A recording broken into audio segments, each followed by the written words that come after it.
Hey guys, welcome to portable Pathshala. आज मैं आप सभी के लिए जनरल नॉलेज के प्रीवियस ईयर्स के कुछ क्वेश्चंस लेकर आया हूं जो कि आने वाले एग्जाम्स के लिए काफ़ी इंपॉर्टेंट है। So let's begin. सबसे तेजी से बढ़ने वाला पौधा कौन सा है? तो सबसे तेजी से बढ़ने वाला पौधा यूकेलिप्टस है। यूकेलिप्टस को हिंदी में नीलगिरी कहते हैं। यह मुख्य रूप से ऑस्ट्रेलिया और तस्मानिया में पाया जाने वाला पौधा है।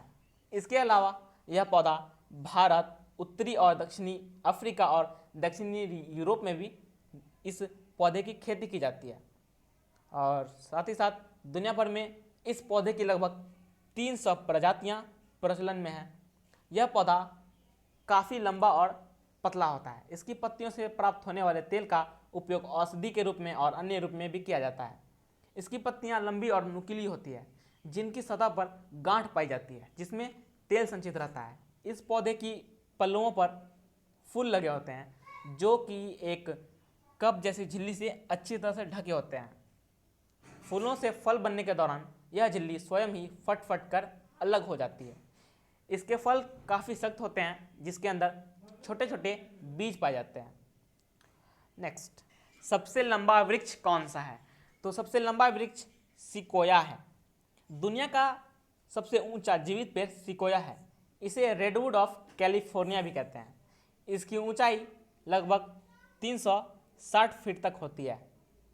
नेक्स्ट, जीवाणुओं को नष्ट करने के लिए निम्नलिखित में से किस गैस का प्रयोग किया जाता है? तो जीवाणुओं को नष्ट करने के लिए क्लोरीन गैस का प्रयोग किया जाता है। इसके साथ ही साथ क्लोरीन गैस का प्रयोग हाइड्रोक्लोरिक अम्ल के निर्माण में, मस्टर्ड गैस बनाने में, ब्लीचिंग पाउडर बनाने में, कपड़ों एवं कागज को विरंजित करने के लिए भी इसका प्रयोग किया जाता है। नेक्स्ट, टीबी संक्रमण किससे होता है? तो टीबी संक्रमण माइक्रोबैक्टीरियम ट्यूबरकुलोसिस द्वारा होता है। टीबी का फुल फॉर्म ट्यूबरकुलोसिस होता है और इसका हिंदी क्षय रोग होता है। यह रोग आमतौर पर ज़्यादातर फेफड़ों पर हमला करता है, लेकिन यह फेफड़ों के अलावा शरीर के अन्य भागों को भी प्रभावित कर सकता है। यह रोग हवा के माध्यम से फैलता है। जब टीबी से ग्रसित व्यक्ति खांसता है, छींकता है या बोलता है तो उसके मुंह से संक्रामक माइक्रो ड्रॉपलेट्स निकलते हैं जो हवा के माध्यम से किसी अन्य व्यक्ति को भी संक्रमित कर सकते हैं।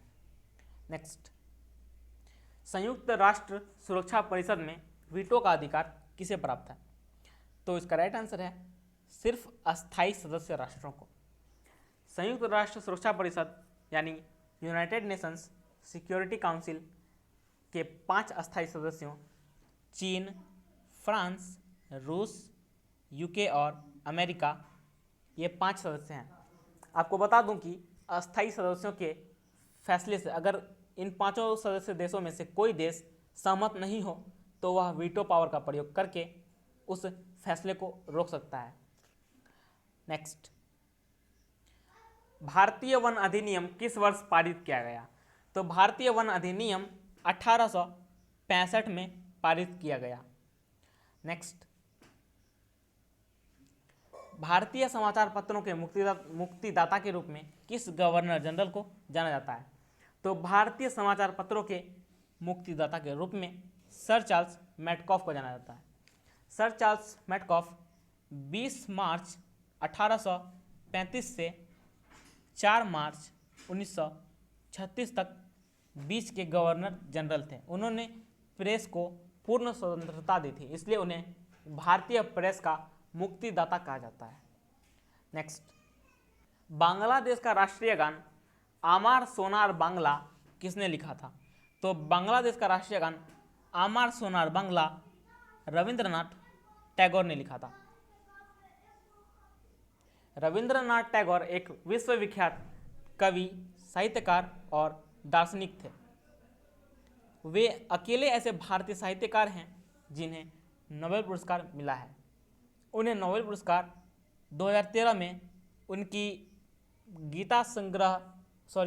उनकी कविता संग्रह गीतांजलि के लिए उन्हें 2013 में नोबेल पुरस्कार मिला था। उनका जन्म 7 मई 1861 में हुआ था और उनकी मृत्यु 7 अगस्त 1941 में हुई थी और उनका जन्म और मृत्यु कोलकाता में ही हुआ था। उन्होंने दो देशों के राष्ट्रीय गान की रचना की थी? एक भारत का राष्ट्रीय गान जन गण और एक बांग्लादेश का राष्ट्रीय गान आमार सोनार बांग्ला। नेक्स्ट, गांधी जी का सर्वोदय से क्या तात्पर्य था? तो गांधी जी का सर्वोदय से नैतिक मूल्यों पर आधारित एक नए समाज का सृजन का तात्पर्य था।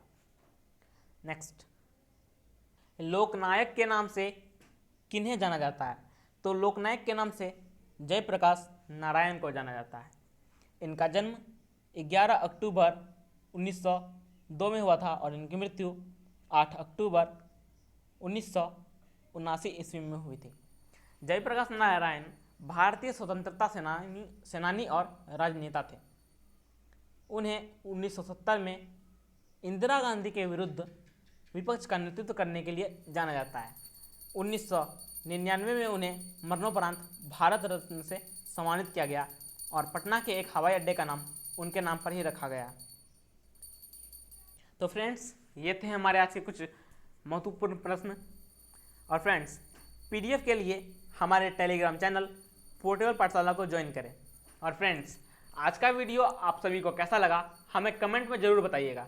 और अगर पसंद आया हो तो लाइक करें, शेयर करें, चैनल को सब्सक्राइब करें और बेल आइकन को भी ज़रूर प्रेस कर लें ताकि हमारे आने वाले वीडियोज़ की नोटिफिकेशन आप तक पहुंच जाए। Thank you.